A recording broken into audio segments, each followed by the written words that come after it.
Everybody listen to We're Not Wizards, because we are the best, and we're not wizards, no matter what anybody says. Goodbye.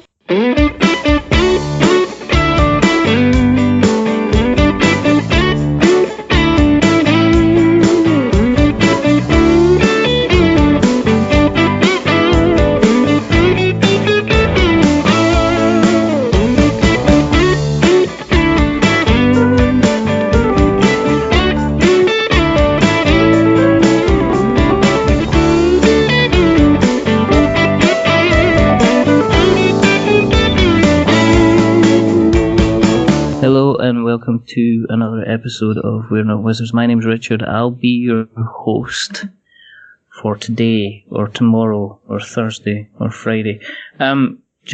Joining me today, we've decided to kind of like, if we went to McDonald's, we would have ordered fries, we would have ordered a drink, we would have ordered a Big Mac, and then we would have asked to kind of supersize me so I get like a little extra, you know, like a sauce or maybe an extra portion of fries or something like that. Because joining me from, well, I guess, Tomb Guardians, I've got like a collection of people. It's almost like the four horsemen of the apocalypse, you could kind of say. Because I've got Cash Suwinski. So say hi, Cass. Hello, guys. I've got Bobby Jackson. Hello. I've got Patrick Keith. Hi there. And last but not least, I've got Jason Weibe. But you guys are all along because you're involved in a Kickstarter that's going on at the moment for Tomb Guardians, which is the Velrath Vampires kind of Kickstarter.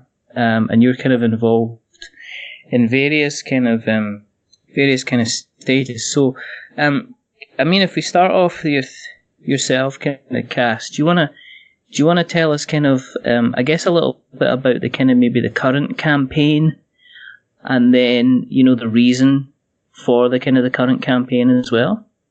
Absolutely. Again, thank you for having us. Velrath Vampires is a collection of undead miniatures undead miniatures and accessories created by our outstanding sculptors, Bobby, Jason, and Patrick. Velrath Vampires includes 10 vampires, Queen Velrath, a mage, cleric, an anti-paladin, 2 grave spirits, and 4 male slaves.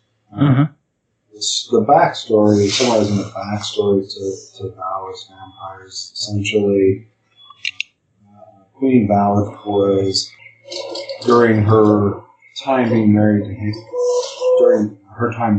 to him, she decided to essentially start studying the black arts, which was prohibited by the Temple Order. And she was essentially caught and then burned at the stake. And when she was burned at the stake, she was saved. She was saved and transmuted into a vampire, and that's how she became the queen of the vampires.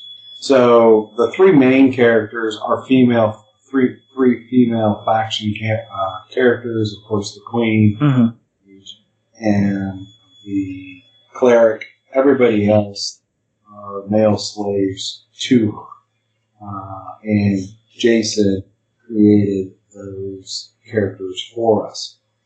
Bobby did all our monsters in this campaign, which includes zombies, lich lords, and lich queen and skeletons for the stretch goals. And then Patrick did all our accessories, because I just didn't want to have miniatures in our Kickstarter. I felt that when you go through a dungeon, not only, yes, miniatures are cool, but not only with the miniatures, I wanted to give people the option to get some accessories. So the accessories that we added to this particular Kickstarter is a mausoleum, which Patrick did, a set of 3 different coffins, a set of 6 tombstones, and then a sarcophagus is the accessories that are included in this particular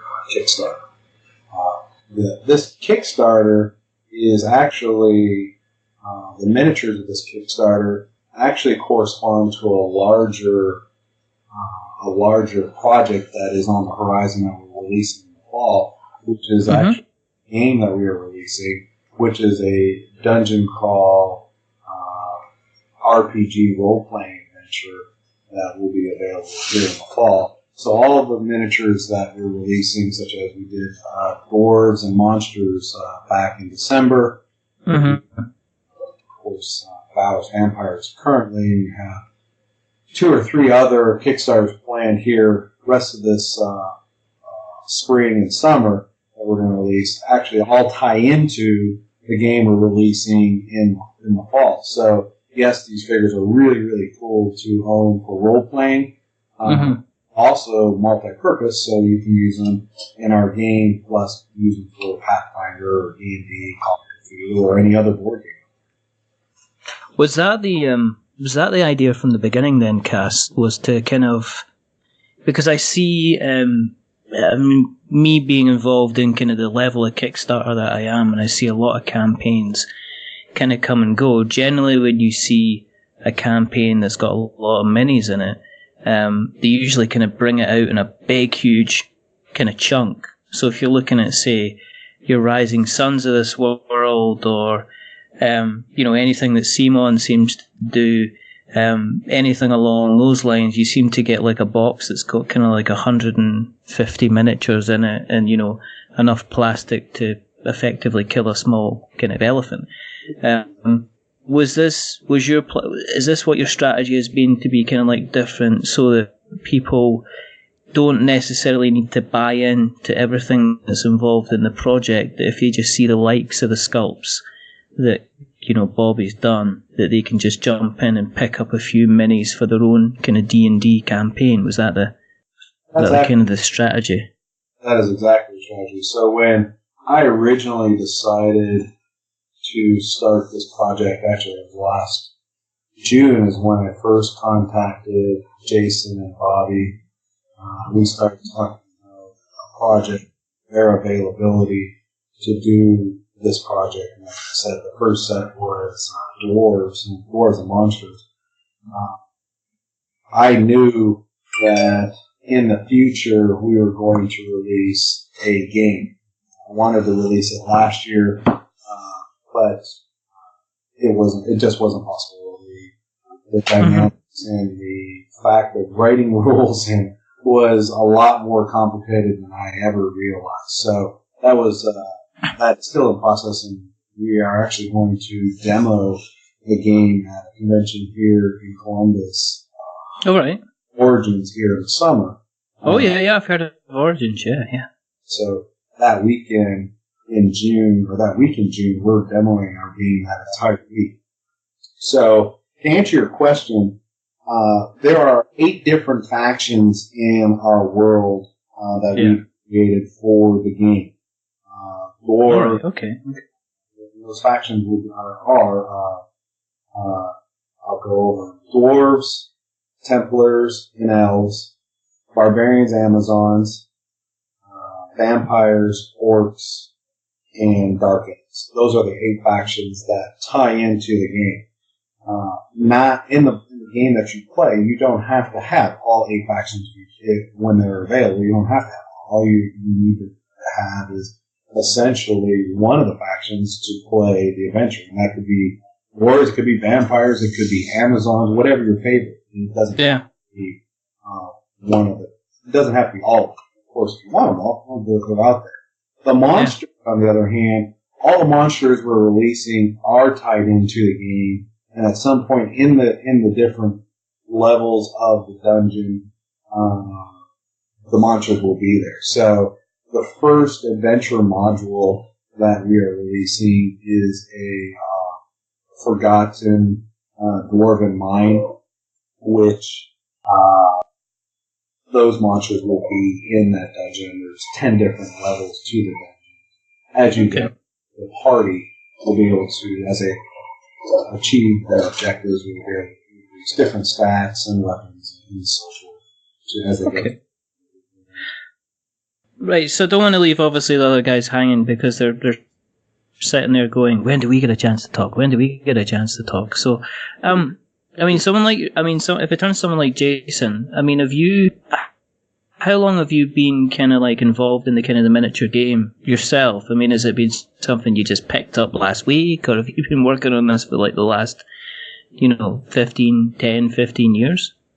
I'd say 15 or 20 years. Yeah. Because I had a game store when I started Sculpt. Okay. And okay. It moved from very part-time to full-time probably 12 or 15 years ago.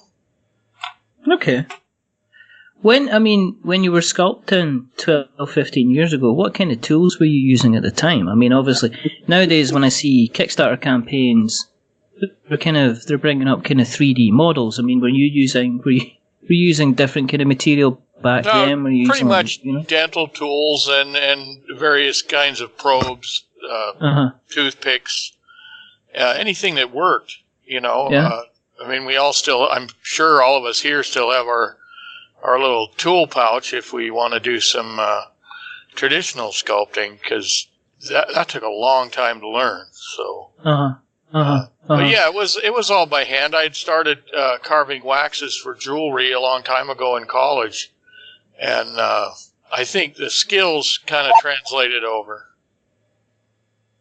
Do you design the things yourself, or does it depend? Does somebody come to you with a brief and say, right, okay, could you make X, Y, and Z? Do you get like a little bit of creative freedom, or Sure, absolutely. With Cass's stuff, I've done most of the design work as well. Mm-hmm. Bounced some ideas off him, went back and forth a little bit. Mm-hmm. Other times, other places, other companies, you get concept art, and you adhere to it either as much as the art director wants, or you use it as just a jumping off point. Mm-hmm. I've even done some work where you get what's called control art that you have to pretty much match exactly. But right now I'd say it's probably 70% my designs that I'm working on. 30% are done by various different concept artists. Yeah. Do you, what do you prefer? Have you got kind of particular models that you've worked on that are like, this is the best work I've ever done? Or is everything that you've ever done amazing? A lot of times it's the one that you're working on, yeah, and nothing I've ever done is hits that. A lot They're of my times children, it's the and I model love them you're equally. on. Yeah, so and not just because we're in this project with Cass, but I'm really pretty proud of the dwarves I did. Mm-hmm. I like the vampires a lot. I've done an awful lot of work for Reaper that I really like. Yeah. So I think my most current stuff I like the best, but every once in a while I look at my miniature cabinet and look back over the years, and there's some pretty good stuff in there. Most of it's Bobby's or Pat's. Yeah, well, is it kind of cool to know that there's kind of people playing? There's going to be people kind of like playing with your miniatures and painting them up and putting a lot of time and effort to make them kind of look as kind of good as possible. Well, I'd say recently, in the last 10 years or so, it's really been driven by the quality of the paint jobs that we've been seeing. Yeah. I know we all, not just because our eyes are getting older, but we all had to upgrade our magnification and stuff when we were doing this sculpting traditionally, because the painters were asking for more and more detail, more and more sharp edges, better and better sculpts. And so I think it bounces back and forth, and the quality of paint jobs has skyrocketed. So I think by and large the quality of sculpted miniatures has gone up. Mm-hmm. Mm-hmm. What about yourself? What about yourself, Bobby? Are you in the same kind of boat as Jason? Are you guys kind of? Is there kind of like a mini sculpts club that you all kind of hang around with? A bar somewhere that Everybody kind of turns up, and then there's always the smart. Yeah, it would be convenient. This is a pretty damn big country, you know. Yeah, but we've all known each other forever. Yeah. Jason and I met back in the old chainmail days, I think, when we were working for Wizards of the Coast doing chainmail minis. Yep. Right. Yep. Okay. I mean, whenever that was a long time ago. And I mean, with you being involved in the design side yourself, do you get kind of like is that kind of a sense of fun? Do you ever kind of like play around with different kind of sculpts, kind of make changes? I mean, have you ever kind of like decided to go against convention? I mean, is it within a model maker's kind of design rights to kind of make changes to what people kind of normally would expect from kind of characters? I mean, what I'm saying is you would expect like a vampire character to maybe look a certain way, or a dwarf character to maybe look a certain way. Do you find you have to stick with tropes, or are you able to kind of sometimes push the boat out a little bit and do something different? That depends on the client. You have to meet the client's expectations, and if they've got a broad envelope, then you can push it and do something unusual. But usually, people want their trolls to look like a troll, so when the customer sees it hanging in the blister pack or online, they recognize, well, that's vaguely troll-like, and I'm going to part with my money. Yeah. Okay. What about I agree to that. Is with our sculptors Bobby and Jason and Patrick, I pretty much give them in our campaign the question you just asked. I try to, for the vampires, do something a little bit different. Instead of having a male head that oversaw the vampires, I decided to change that up and do something unconventional and say, hey, we're going to have this faction led by a female. Similar to our next campaign that's coming here in May or June, which Patrick is working on, which is the female Amazon faction. Those are all female factions led by females. So for myself, for our campaign here, for our game that we're releasing in the future, I tried to stretch people's imagination a little bit out and say, let's do something a little bit unconventional in regards to what people normally expect.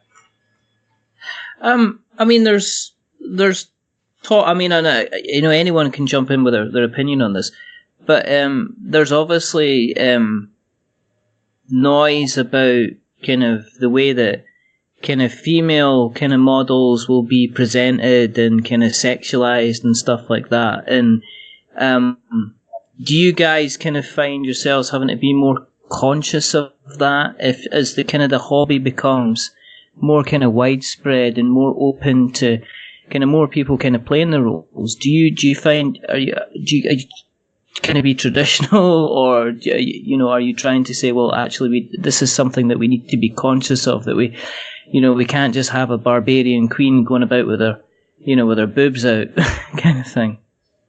Well, yeah, I'll have to jump in on that right away because that's basically what kind of got me to launch our own line of Babes figures back in 2012, because I was sculpting a lot of female figures for a lot of different companies and stuff like that, and I would get feedback from painters and from gamers and all this. It's like, well, we want some really practically attired female characters to use in our games or to paint or whatever. And so I was sculpting all of these other figures for other companies. I thought, well, I'll put out my own little boutique line and specialize in just doing that. So but yeah, there has been a really big shift in the audience because like back in the day, Jason and Bobby were talking about playing D&D way back when it first came out, the 70s and 80s and stuff. And it's like it was really hard to find anybody to game with, and now what's really cool is that the further that we go along, it seems like the audience is really, it's not quite 50-50 yet, but like I see a lot more women gamers that are interested in playing tabletop games and painting and board games and all this. It's really, it seems like it's expanded quite a bit. Yeah, I mean, you have to look at like the likes of Critical Role at the moment, which have got their kind of Kickstarter at the moment, and it's like, I think they've done about $7.5 million on their animated series that they're doing, and I don't know if that would have been possible maybe even 5-10 years ago, that anybody would have kind of let that swing, but now it seems to be a major thing that attracts a kind of a lot of kind of like kind of mainstream kind of attention. In terms of, I was going to say, in terms of you kind of guys kind of reaching an audience and attracting an audience with such kind of competition out there, has that been a difficult thing to do? Has that been, I mean, have you found that the market's become more competitive over the last couple of years as well, especially with the likes of kind of Kickstarter? Yeah, Kickstarter has, it's pretty much democratized the whole industry. It's sort of like what happens with music, where it's so much easier now to get a small band in front of a lot of eyes. It's much easier. The market is much easier access. So what I'm finding is there's way more companies. They're not as big as some of the old companies used to be, but that also leads to a greater variety. When you're talking about being aware of the changing composition of gamers, that's perfect. That fits perfectly within the Kickstarter thing. It fits perfectly within the times. And it keeps, at least for me, it really keeps me on my toes, because you do have to pay attention to stuff like that. It's very, very important to hit as many people in the markets as possible. But at the same time, there's a lot of factions within that market that you have to keep satisfied. There's a lot of old school gamers, for instance, that want their miniatures to look a certain way, and then you try to balance that with some of the new looks, and you still have to satisfy your art directors, and you still have to make $1. Yeah. So you kind of got to keep the kind of the balance there as well. I mean, but as I was saying, but I mean, Cass, have you found you kind of bring in Velrath to the kind of the Kickstarter market? Has that been a lot of work to try to create some noise and create some interest and things like that in the campaign? Well, the biggest issue we have as a company, and Jason actually hit it right on the head when he said that there's a lot of companies out there, and a lot of smaller companies, and I'm a smaller company. So it's the biggest issue we have is we have three of probably the best sculptors in the country that work for us. It's getting our name there. Would you hire some more guys?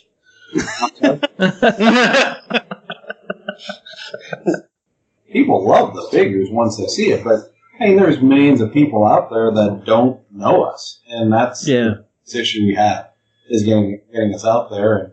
And that the other thing I want to bring up is that's one of the reasons, and Patrick brought this up, there's more female gamers out there that play D&D and board games, and that's why, and the dwarves that we released, some female dwarves in the dwarf release. We have females in Valish Vampires. Of course, the top 3 vampires are females. The next one we plan to release in May, June is an entire faction of female Amazons. There won't even be any figuring that. Yeah. I mean, obviously the skills are there, because I've looked through the campaign and the quality of the miniatures is exceptional. It's wonderful. But then, as I say, I see kind of like, do you feel that Kickstarter seems to be kind of like unfairly skewed towards the bigger guys, that they have an automatic kind of foot up, that it's more difficult for guys like you to kind of get noticed? Well, I mean, the bigger guys, Reaper, WizKids, I mean, they're who they are. They have great products. I mean, our products, we don't offer resin or plastic miniatures. All our miniatures are made out of metal, and we offer a 5-year guarantee on all our miniatures. So if somebody breaks it, all they have to do is mail it back to me, and I'll replace it for free. And that's due to the quality of the sculpts that we do and our sculptors produce for us. So the big boys, I mean, I'm not in competition with them because I can't be, because I'm just not big enough. And yes, when Reaper releases one of their Bones factions or whatever release they do, I mean, they have thousands and thousands of patrons that know about them. And that's my disadvantage. I don't have that. Mm-hmm. See, I remember when I had my store and Reaper was the new kid on the block. It was a lot for them to break into that market. Probably the same thing that makes there be so many miniature companies right now is exactly why you couldn't break in the older days. And I'm talking like only 15 years ago. You can still use the internet to get your product in front of so many more people. They have more choices. But I'll tell you, looking at line drawings in the old Armory catalog used to be the only way you could see miniatures before you bought them. Yeah. Do you think the likes of kind of like, I mean, do you look at the stuff like coming from like Games Workshop and things like that? You guys aware of kind of the work that they're doing? Sure. Because, you know, I mean, they went through a lull for a while, but recently they seem to have trapped lightning in a bottle with the stuff that they're releasing. I don't know if it's just... I think they have creative people back in charge of the company, to be honest with you. Yeah? Right. That's what it seems like, yeah. They've been more visible in the community by starting up the Warhammer TV. And they've returned to doing trade shows, you know, like Adepticon and this kind of thing, and promoting events more. So, yeah, it seems to be they're more community conscious now than they used to be. And also just the quality of the sculpts. I really think that it took a turn whenever they kind of went all digital on their sculpts. It really kind of opened up a wider opportunity for them to do more dynamic stuff for plastic production, because they could test stuff before actually going to mold with it. So I think that's really helped out a lot too.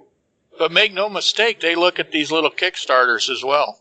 I mean, you can trace a lot of the stuff that they're doing. You can think back to some of the stuff you've seen at Kickstarter that you wouldn't have thought would have sold. And I see shadows of it, echoes of it. Mm-hmm. Yeah, I mean... what I think is kind of cyclical about it... Oh, go ahead. I'm sorry.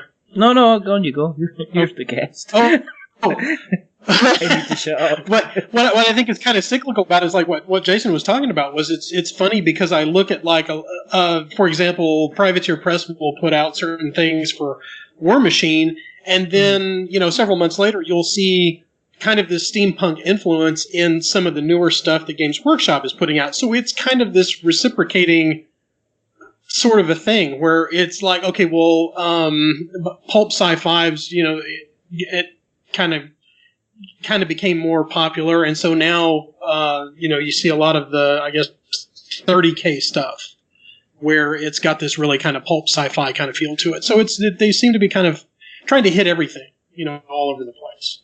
Yeah. Do you also kind of see?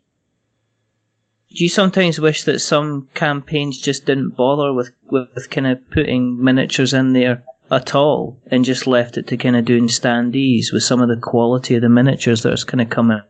Because I know there's been a couple of cases quite recently that the 3D sculpts of the minis that were released on certain projects have had a lot of really, really negative feedback, because the actual final produced versions they've been, here's the pictures of the final produced models have kind of like, I guess, not been as high a quality as the kind of the 3D sculpts that were kind of promised. Well, as the technologies converge, we've got a lot of guys who are great artists and are trained to do 3D stuff, but didn't come from the miniature side. So they're coming from the other direction that the three of us are. We were miniature sculptors first, and then started to do the digital thing. And some of these artists are coming from the digital art world into the miniature world, and it's a struggle. It doesn't always work in a mold. I mean, the mold process takes off a lot of the detail. So you have to keep jumping back and forth to the finished product to what it looks like on your screen, which is why I think the best thing to do is show as many of the cast up sculpts in your Kickstarter as you can. That's right. I agree with that. That's a far better practice as far as I'm concerned. That's one of the things that I think Jason and Bobby and I spoke about way back last year when I started this project. We had talked about that, hey, I'm not just going to show a 3D render to a person on Kickstarter. And one of the biggest flaws on Kickstarter is people that got ripped off by pledging in some of these campaigns and never got the final product. So we had spoken about, hey, let's get this project all the way up to the point where it's molded and the masters are made, and then we can have some of the masters painted and we can show the people what the figures are. And we've done that day one. Yes, it's a lot more expensive doing that because you have to do the production side expense to do that. And another big flaw is there's a lot of people that offer ED or printable monsters and printable dungeon stuff out there, which is fine. I mean, those people that want to print their own monsters and produce their own monsters, it's fine. I mean, they're not going to be customers of mine or Reaper if they want to print their own stuff. I mean, if that's the route they decided to go, that's not going to be a customer. Right? So they're not going to buy our products. The problem with that is to print some of these files that people produce, like my stuff, if I sold it or if I wanted to offer it or offer any of these products, you have to have a really, really good printer, generally an SLA printer, to print the true details of these minis. Yeah. Do you think that people need to kind of be educated more about the miniature process? Do you think that with so many Kickstarters kind of throwing minis at part of a project, do you think there needs to be more education to say to people, look, this is actually how your minis are getting made, whether it be metal minis or resin minis or plastic minis? This is because it would help, kind of people kind of understand what are the potential differences are going to be, what the potential quality of differences could be. Because I think from all I see is well, here's 50 minis you're going to get, and that's it. People would expect the highest kind of quality kind of going. Do you think that it would be better if maybe these guys would say, right, okay, well, here's a 5-minute video of actually how the thing gets made, so you're aware of the large amount of time that it takes to actually get something from conceptual drawing to actually sitting on the table? Well, that'd be nice, but for a lot of people, it's a hobby, and they don't really want to dig that far into it. I think there are companies that have plenty of resources on how miniatures are made. You can read up on it anywhere. I think the whole thing with Kickstarter is, like I said before, the presentation up front needs to include physical miniatures, pictures of physical miniatures to look at. I mean, there's an awful lot of stuff I see go by that I look at the digital file and think that's never going to come out. That's never going to come out or be printed that way. And that's a whole other issue too, is the kind of the unspoken part of the process that we don't talk a lot about is how good some of the mold makers have gotten. I mean, the printers are good, but some of these mold maker guys are fantastic. So that's another art in itself. And as long like Jason was saying earlier, the Kickstarter has caused this democratization that just allows anybody to jump in and try whatever they got on their mind. So some work, some don't. But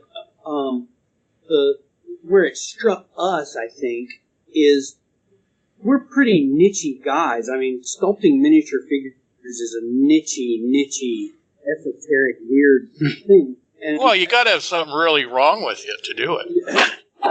Yeah, absolutely. I'm not here to judge, but I am staring at you awkwardly. I would not tell somebody that I had the skill set required to build video game assets, even though I'm using the same tools that people who build video game assets use.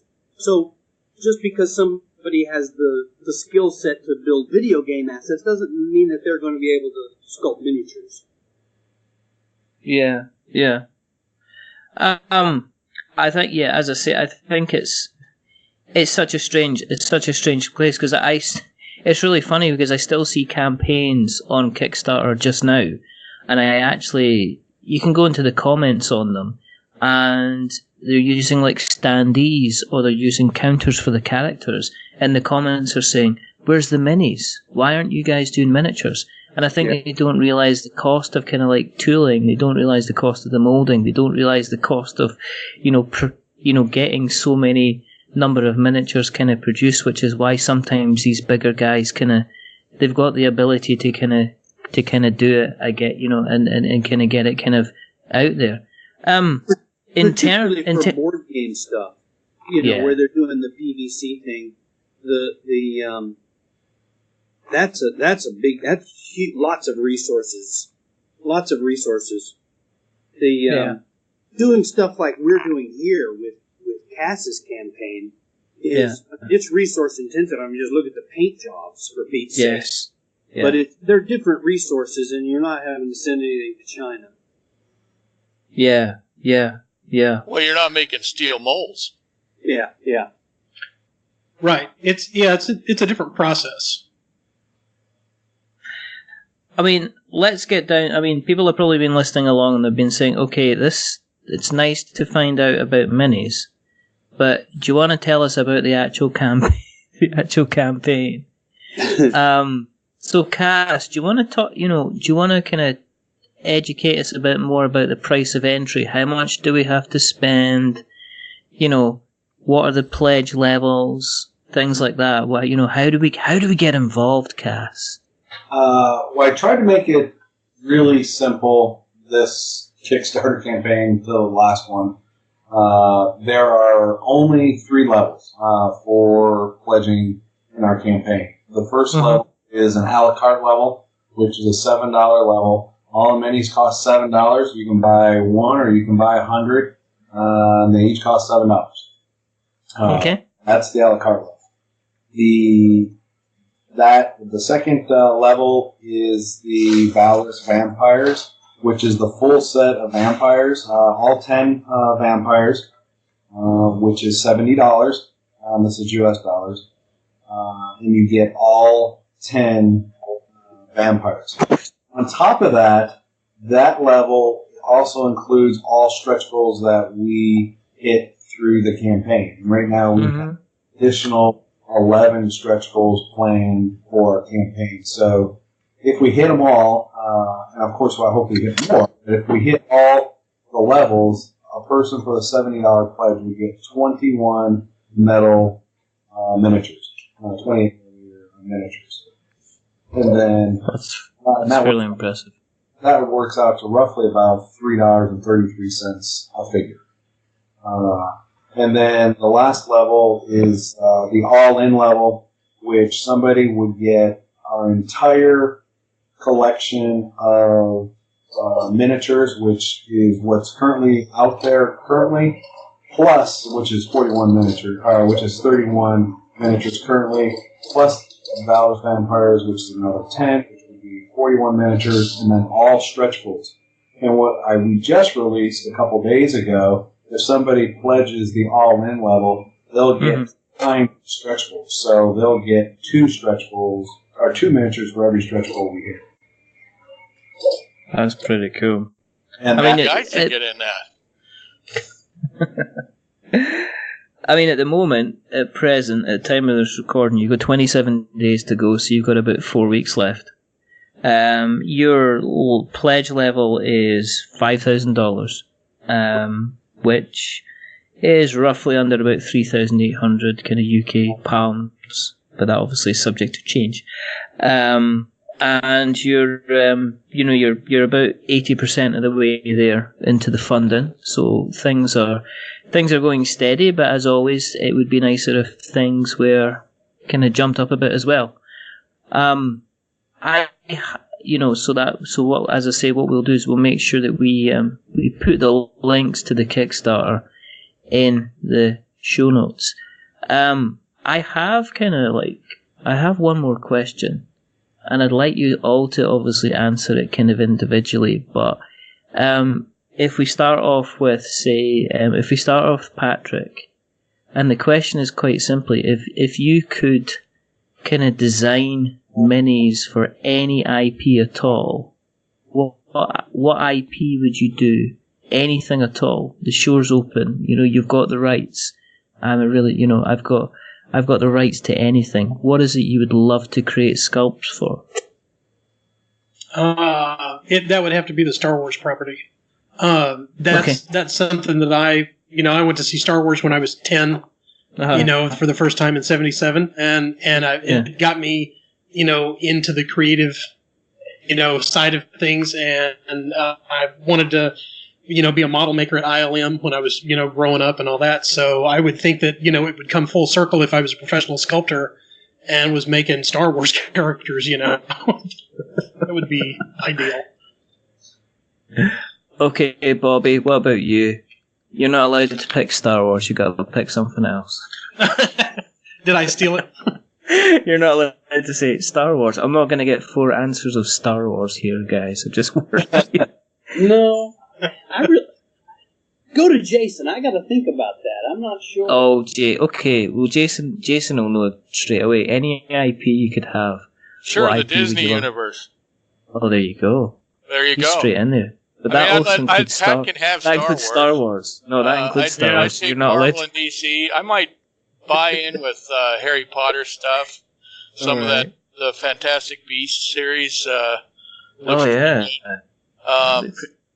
It's really hard. I mean, there's so many good things out there. I did actually work on some of the Blizzard stuff, and there's wonderful visualization in there. Yeah.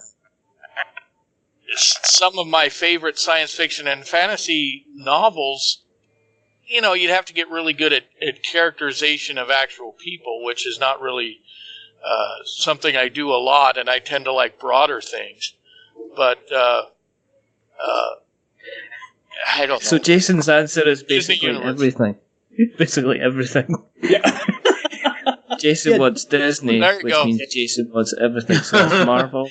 Well, yeah, Marvel, Disney owns everything. Star Wars. Yeah, pretty much. No, Pat can have Star Wars. That's no problem. Okay. I like Star Wars, but I think Pat would do a hell of a job with it. Yeah. Oh, thanks. Okay, Cass. Now that I've given it some thought, I think what I would do is I would like to do my version of some of the Edgar Rice Burroughs stuff. Oh, yeah. Yeah. Good answer. Yeah, I'm thinking I'd like some of the Mars stuff, some of the Pellucidar monsters. That would be fun. I think Disney owns a lot of that too now.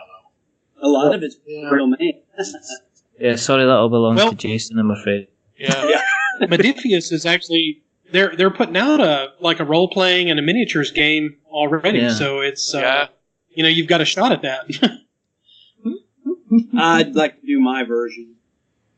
Yeah. Okay. And last but no means least. Well, I'm going to say 2 things. The first is I'm a huge fan of Lord of the Rings. So I love that genre. So I'll go with Lord of the Rings. But overall, I wouldn't change anything. My current project, that the sculptors I get to use and work with pretty much every day we talk, or every other day we all talk together, and I'm fortunate to have these guys on our projects. And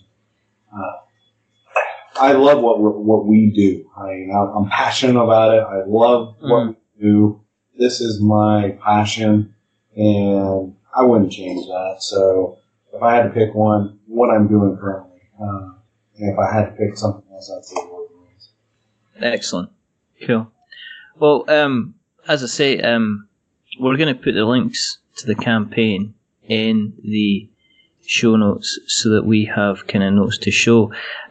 Is there any place else that we can find you fine gentlemen on the internet webs? Do we have websites? Do we have Twitter handles? Patrick, for instance, have you got your own little website? Oh, yeah. You can check out my own stuff over at bombshellminis.com.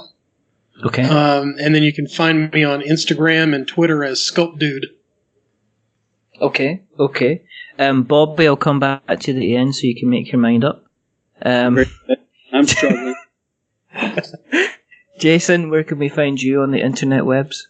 Well, best place is Facebook, just under my name. Just look through my profile pictures, and you'll see a lot of stuff there. Obviously, I'll learn how to pronounce it properly for next time. Bobby, where can we find you on the internet webs? That's probably the best place to find me too, would be at Facebook. I don't have anything specific anymore. Okay. And Mr. Cass, where can we find your fine selves on the internet? We're at Toon Guardians Miniatures on Facebook. And our webpage is toonguardians.com. And then Instagram is Toon Guardians Miniatures. And then, of course, our Kickstarter campaign. Somebody, if you can't find it on the link that you're going to provide, they can just search by Toon Guardians, and they'll be able to find the campaign. Excellent. Okay, if you want to find out where we're up to on the internet webs, if you go to Google and if you search for We're Not Wizards, you'll find us on Twitter at We're Not Wizards, Facebook at We're Not Wizards, you'll find us on our website at We're Not Wizards, and you'll find us on Instagram as well, because we like a picture at We're Not Wizards. You can find us on all the podcast catchers like your Stitcher and Spreaker and Acast and Castbox and Podbean and Podknife and everything that's got the name Pod or Cast in it. You can probably find us as well. If you like what you've listened to tonight, and I'm tempted to actually just get some of these gentlemen back on because it's been a fascinating chat, then you can do two things. The first thing is you can go and tell somebody else about it, because one of the ways that we spread the word is by getting other people to tell other people about what we do. The other thing you can do is you can go on to Apple Podcasts and you can drop us a subscription or a rating or a review. If you are going to be giving us a rating or a review, don't give us 10 stars because it makes us big-headed. But don't give us 1 star because it makes us cry, and I'm an ugly crier. I'd be the ugliest sculpt if somebody sculpted me when I was crying. Give us something in the middle, like a 5 to average, and we're just a little bit average. But the gentlemen who have not been average tonight, I give you Patrick, I give you Bobby, I give you Cass, and I give you Jason, and I give you a whole pile of wonderful miniatures. Thank you again, gentlemen, for coming on the show. Thank you. Really appreciate it. It was fun, thanks. Mm-hmm. There's only 2 more things to do. The first thing is to remember that we are many things, but we're not wizards. Are we wizards? I'm not a wizard. I'm not. Don't all rush in at once. Bobby's still deciding. We'll give Bobby. We'll give Bobby. Very well a wizard. Yeah, don't even want to know. It's not up for discussion. And the second thing is to say goodbye. So it's a goodbye from Jason. Say goodbye, Jason. Goodbye, Jason. It's a goodbye from Patrick. Say goodbye, Patrick. Goodbye, Patrick. Say goodbye, Bobby. Goodbye, Bobby. And say goodbye, Cass. Bye, Cass. It's 4 for 4. It's a full set. And it's a goodbye from me. Remember, stay safe for all 6s. And yeah, I mean, get yourself on to this campaign. As I say, it's Queen of the Damned Velrath Vampires, and it's at Kickstarter just now. Check it out, give it a look, and if you fancy sticking some buckaroos down for a back, then consider doing that instead. But until the next time, goodbye.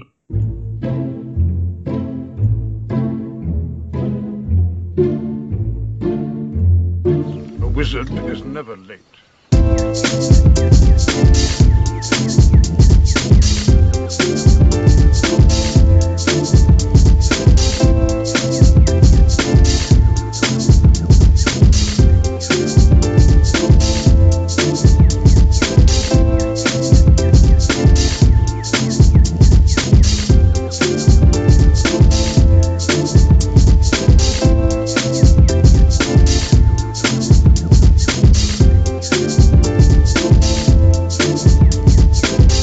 Nor is he early. He arrives precisely when he means to.